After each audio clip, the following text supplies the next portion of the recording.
Bonjour à toutes et à tous et bienvenue dans cette nouvelle vidéo consacrée encore une fois à l'univers des nouvelles technologies et aujourd'hui plus particulièrement à l'univers de Photoshop où je vais vous expliquer comment post-traiter des images pour pouvoir réussir vos photos de groupe et je vais vous donner également des conseils sur comment manager votre groupe au moment de la prise de vue de manière à avoir le matériau primaire qu'il vous faut pour pouvoir faire votre post-production et ensuite donc vous expliquer toute la phase de post-production qui va vous permettre d'obtenir une photo de groupe parfaite où chaque personne présente sur la photo va avoir les yeux ouverts, le bon regard, la bonne attitude, la bonne posture de manière à ce que chacun soit content de la photo de groupe quand il se regardera individuellement dedans. Mais donc je vous montre tout ça aussi bien en prise de vue qu'en post-production juste après l'intro.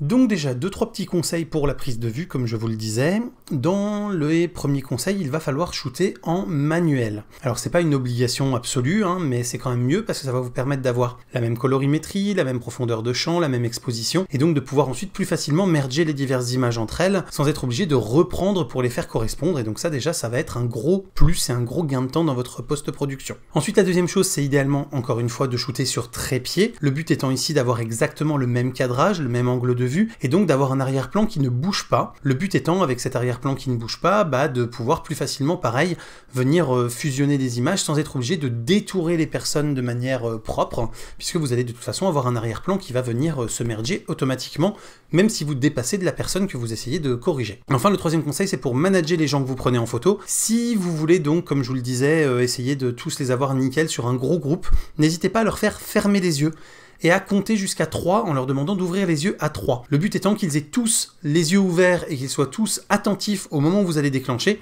et au moment où vous dites 3, vous déclenchez une rafale de 5, 6, 7, 10 photos, et comme ça vous êtes sûr d'avoir à peu près tout le monde qui sera nickel à ce moment-là, et ça sera beaucoup plus simple ensuite pour vous de travailler avec que des yeux ouverts, des choses comme ça. Vous pourrez plus facilement trouver les quelques photos à merger, et pas être obligé de faire une photo par personne dans le groupe. Ensuite donc, dans Lightroom, vous allez faire vos modifications pour avoir la couleur, le contraste que vous voulez, ou directement dans Photoshop, avec Camera Raw en fonction de votre workflow, ça vous regarde. Et vous allez ensuite les exporter de manière à pouvoir aller sélectionner les photos qui vous plaisent le plus et qui vous permettent donc de faire votre merging. Donc pour sélectionner les photos, en fait, le but, ça va être de trouver dans nos photos finales les photos qui nous plaisent le plus pour chaque partie, chaque personne, chaque protagoniste. Donc pour ça, on va aller directement dans Windows où on a stocké nos photos. Et ici, on va monter en haut sur Affichage et on va faire un volet de visualisation. Ce qui va nous permettre comme ça en fait de regarder chaque photo une par une. Sachant que là vous avez le projet final tel que je l'avais finalisé juste avant. Donc là c'est déjà la version définitive que j'avais faite. Donc là je vais pas forcément sélectionner les mêmes photos pour vous montrer. Mais c'est en faisant cette photo là finale avec la technique que je vais vous montrer que j'ai eu l'idée de vous faire le tuto. Et donc vous voyez que là ça permet d'avoir l'ensemble des chiens qui soient nickel et l'ensemble des personnes qui soient nickel aussi. Donc en fait on va regarder les photos une par une et on va essayer de sélectionner celles qui nous plaisent. Donc là par exemple vous voyez les chiennes me plaisent bien. Ensuite, je vais essayer d'en trouver une où, par exemple, Laetitia me plaît bien, donc par exemple ici. Et ensuite, je vais en trouver une où Ictwin et où Ludi me plaisent bien. Là, on voit que les oreilles commencent à se redresser, donc le chien commence à arriver en posture vraiment sympa. Donc là, par exemple, on a le chien qui nous plaît, donc je pourrais sélectionner cette photo-là. Et après, par exemple, je vais essayer de trouver la photo où je trouve que Ludi est la mieux, et par exemple, on va dire que c'est celle-là, vous voyez. Imaginons. Et comme là, par exemple, le chien est bien, je peux ne garder que cette photo-là pour avoir à la fois Ludi et le chien de bien et me contenter de 3 photos. Donc les photos, en fait, je les ai déjà sélectionnées en travail préparatoire, vous voyez ici. Donc j'ai les 2 chiennes de droite, et vous voyez, je les ai bien renommées 2 chiennes de droite pour savoir après, quand je vais les importer plus facilement, lesquelles sont lesquelles. Ici, j'ai Ictwin et Ludi, et ici, j'ai Létis. Voilà, et donc j'ai mes 3 photos, et donc maintenant on va aller continuer tout ça dans Photoshop.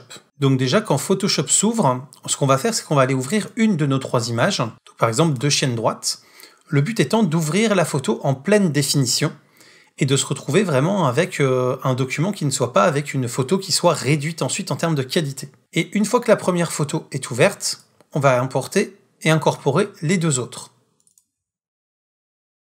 Donc là, vous voyez, j'ai bien mon arrière-plan. On va déjà le déverrouiller en cliquant ici sur le petit cadenas. Ensuite, on va avoir Laetitia.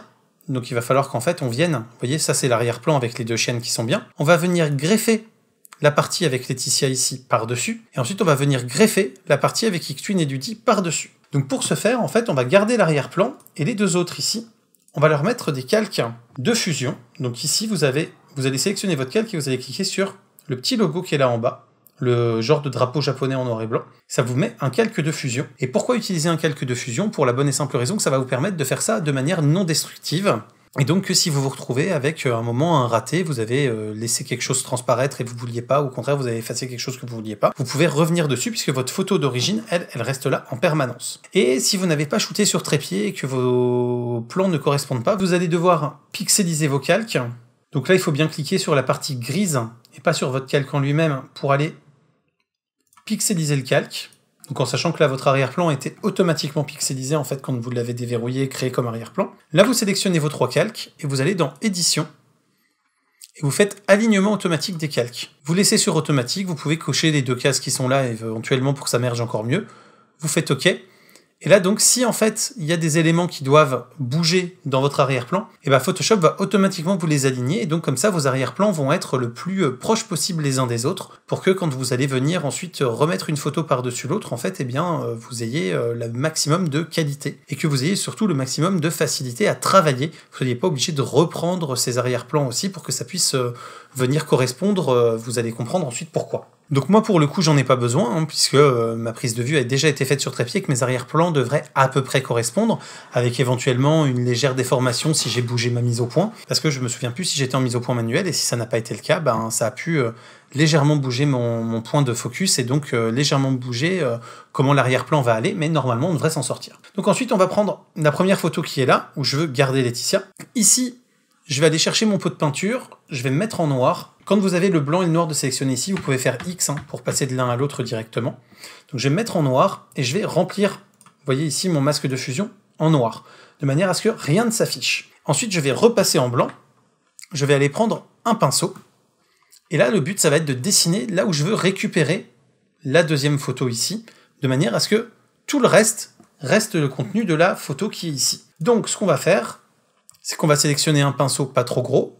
Donc là, pour faire ça, pareil, vous appuyez sur Alt, et si vous décalez à droite, vous grandissez ou vous réduisez la taille de votre pinceau, et si vous décalez de haut en bas, vous modifiez la dureté.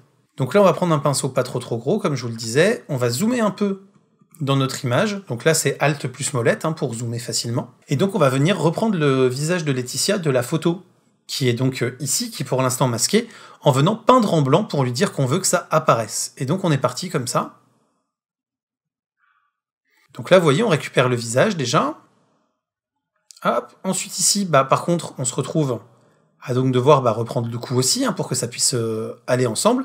Et ensuite ici, sur les épaules, on va essayer, vous voyez, de venir de manière à ce que ça corresponde ici et que ça fasse pas trop tâche.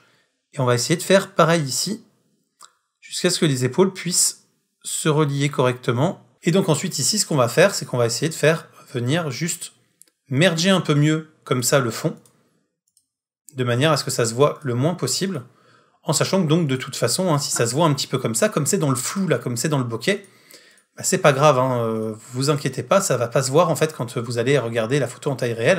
Vous voyez là, c'est comme si vous regardiez un 4:3 en étant le nez collé dessus, mais quand vous dézoomez, on est bon, et ça donc, après, en fonction de l'usage, bien sûr, si c'est pour faire tirer un très grand truc en tirage d'art, il va falloir que vous fignoliez avec des dégradés, de gris, des choses comme ça, pour pouvoir faire des transitions qui soient plus douces. Mais là, en plus, si je suis emmerdé comme ça, c'est uniquement parce que j'ai pas été suffisamment précis comme moi je vous l'ai dit de l'être, parce que j'avais pas prévu au début de retravailler cette photo de groupe. Et donc, en fait, si vous avez été vraiment précis, que vous avez été en focus manuel pour que le focus bouge pas, et tout en manuel après derrière pour l'exposition, le contraste, etc., normalement vous n'êtes pas embêté et vous n'avez pas du tout de merge à faire comme ça. Mais là, au moins, ça vous permet de voir un petit peu à quel point ça peut des fois être chiant, mais à quel point, quand vous allez ensuite regarder la photo en taille normale, ça se voit pas et c'est pas nécessaire d'y passer des heures non plus pour que ça colle. Et donc ensuite, troisième partie, on va donc faire l'UDI. Donc là, on va venir, comme je vous le disais, tout mettre en noir dans un premier temps.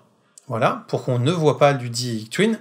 Et ensuite, on va revenir repeindre également pour l'UDI et Ictwin, de manière à ce que on puisse les faire apparaître comme on veut qu'elles apparaissent.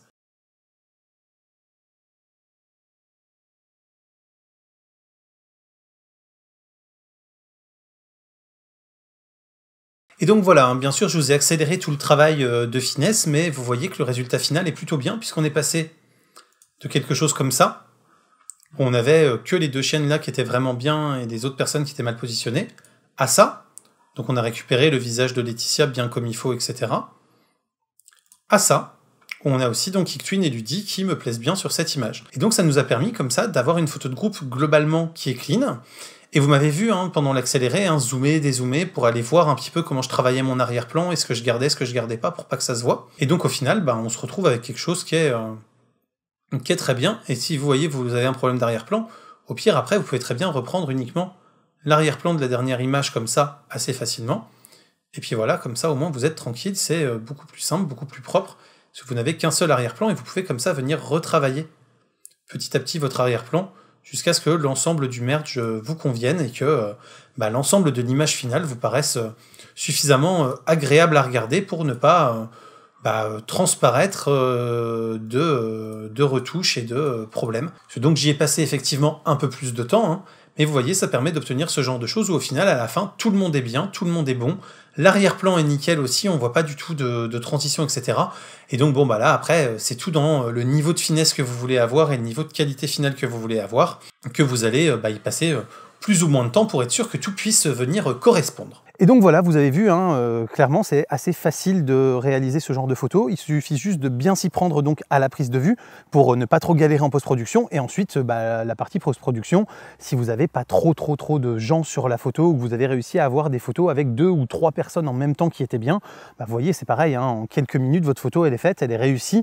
Et surtout, pour les personnes qui sont dessus, forcément, ça sera une super photo de groupe et ça sera plus facile pour vous de la monnayer et de la vendre si c'est dans votre activité. J'espère que cette vidéo vous a plu et vous a appris des choses. Si c'est le cas, n'hésitez pas à commenter, liker, vous abonner et partager. C'est le fameux clap. N'hésitez pas à faire un tour sur Tipeee et sur YouTube pour soutenir la chaîne financièrement. Et quant à moi, je vous dis à très bientôt pour plein de prochaines vidéos, photos, techno, informatique et jeux vidéo qui font le contenu de la chaîne au quotidien. D'ici là, continuez de rester curieux et de regarder des vidéos sur YouTube. Salut à tous, bye bye.